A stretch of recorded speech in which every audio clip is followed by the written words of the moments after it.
world populations to reduce their population by at least 50%. Yes, that kind of stuff. That goes on. It goes on all the time, I guess. Amazing. There are so many other clips here to play of 19. Well, what should we play next, George Hunt? Number 10. I think number 10 would be good. Okay, Rothschild elaborates. Well, you know what? We're going to go to break in a moment, come back with the next hour, and we'll play it when we come back after the 70-second break. And George Hunt will be with us for 30 minutes in the next hour. This is too important.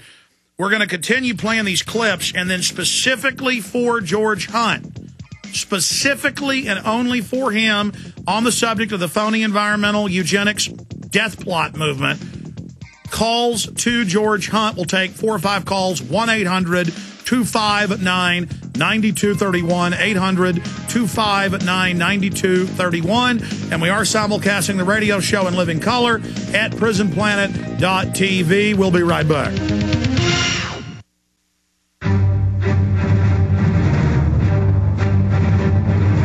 Big Brother, mainstream media, government cover-ups. You want answers? Well, so does he. He's Alex Jones on the GCN Radio Network. And now, live from Austin, Texas, Alex Jones. Coming up at the bottom of the hour when George Hunt leaves us, I'm going to get into the latest on health care. The flu scam has now been completely exposed by the EU itself as a total fraud. And they admit these vaccines were dangerous and it was wrong. We're also going to get into the latest on Bankstergate with Timmy Geithner and all of his criminal activity and your phone calls. But George Hunt, inside whistleblower, who by a twist of fate wanted to get his son a job in conservation, and literally one of the heads of the global government conference was sick. He called him and he said, thought it was somebody else from the conference calling, and said, yeah, you can go, and just walked right into this. And that's why it's important you go to government and non-governmental events. Weasel your way in, record it. You won't. I went to a Smart Growth conference in 1998 in Austin. They had 4,000 people there, mainly from counties and cities, paid by the cities to be there. And they had the heads of the banks going, we're taking everybody's property. They weren't denying it. It was a joke. They were admitting they were criminals. I mean, they didn't even deny it. Okay? And I was just, whoa, that's when I really woke up to the environmentalists. I mean, I already thought I knew they were just misguided communists. No. These are bankers. Okay, so this next clip is Rothschild elaborates. Then we'll go through more of these clips and get George Hunt's take on it. Okay, Rothschild elaborates. We'll play this. To overcome the chilling, doom-laden prognostications of Dr. Irving Mintzer's greenhouse effect, perhaps it could be possible to utilize CO2, carbon dioxide, one of its main causes, to manufacture dry ice, to maintain the polar caps and the actual temperature of the ice there, and maintain their present temperature. Innovative and modern technology, world waste material, collected and perhaps burnt in volcanic areas, or buried so deep in the earth, in the wilderness desert areas of the mid-Sahara where nobody goes, or in the empty quarter in Arabia, or the Gobi Desert. But all these ideas and visions, some far-fetched, and above all, the continuation of this Congress needs money. So they get to take over and ship dry ice. Imagine the money they'd make. Or they will control globally toxic waste being shipped to the Sahara. So they want to control waste management. They want to control private property. And they want to scare the public with far-fetched programs into accepting that the earth must be dying from carbon dioxide because look at all the money we're spending on it. It must be real. Is that an accurate breakdown of what he was really saying there, George Hunt? Yes. They're creating a demand for dry ice machines, shall we say, through their rhetoric, so that the people will become fearful of Mother Earth crumbling, and they'll give in then to all of these monstrous projects that will cost trillions of dollars, and the elite will be in the front end of these projects, in the maybe as the first investors, and it will grow into a huge monster, and then it'll collapse. and the elite will have pulled themselves out of this project before it collapses. So you're going to see a lot of these ideas coming along that will change the climate. HARP is one example. That was another point, and we're going to go to break. Long segment coming up and play clip after clip.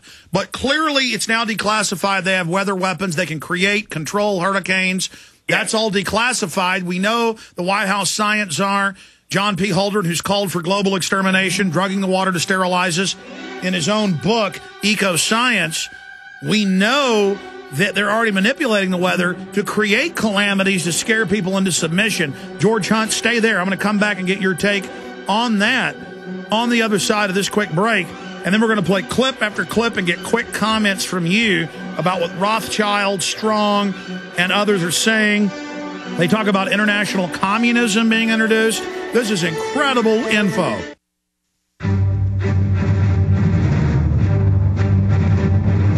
Big Brother, mainstream media, government cover-ups. You want answers? Well, so does he. He's Alex Jones on the GCN Radio Network. And now, live from Austin, Texas, Alex Jones.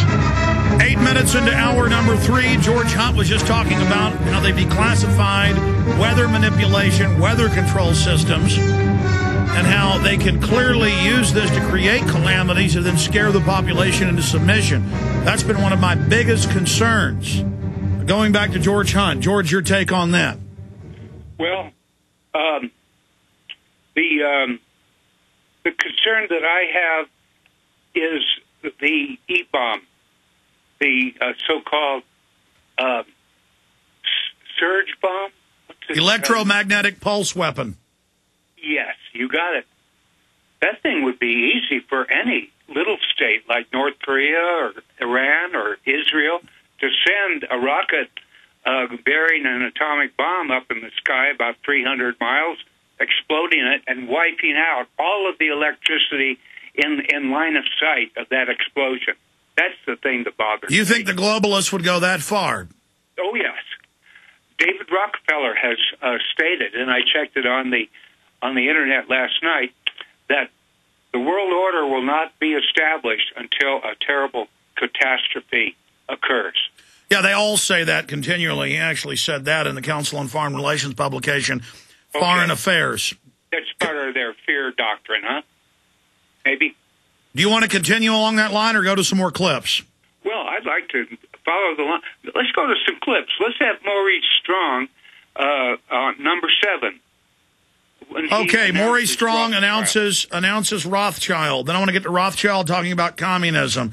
Okay, here's Maurice Strong. No, you can play that one. No. Let's play 7 first. Let's go through these. Here's 7. There is no better person. He epitomizes in his own life that positive synthesis between environment, conservation on the one hand, and economics on the other. And I'm just delighted to have this opportunity of introducing to you Edmund de Rothschild.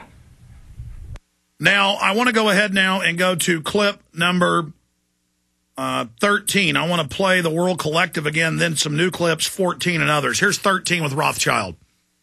By thinking forward as to how to reach out to the public at large, to every corporate entity throughout the world, to put aside, hopefully tax-free, a part of their profits to fund our ecological and environmental protection. So tax-free, paid to his bank. I have Reuters right here. 20-something years later, here it is happening, giving them money, and then they're tax-free to use it. That's it. I didn't know that occurred, but I saw the banks tumbling down, and as the banks tumble, they're tumbling to the house of Rothschild. Now, on the last clip you played, or the one before that, did you hear Maurice Strong announce him as the positive synthesis between conservation on one side and growth and development on the other? He is the result of, he controls, in other words, the conservation movement and the economic movement. Rothschild's got it all. Well, I've seen all the big Rothschilds out of England the two heads of it, openly writing articles, giving speeches, calling for global governance. We'll play a clip from Bloomberg during Copenhagen coming up. Let's go ahead now and go to clip number 14. Rothschild, Lord Rothschild, International Communism Introduced. Here's that clip. Okay. Ladies and gentlemen, every country has its own problems, its indigenous peoples and its wildlife. This International Conservation Bank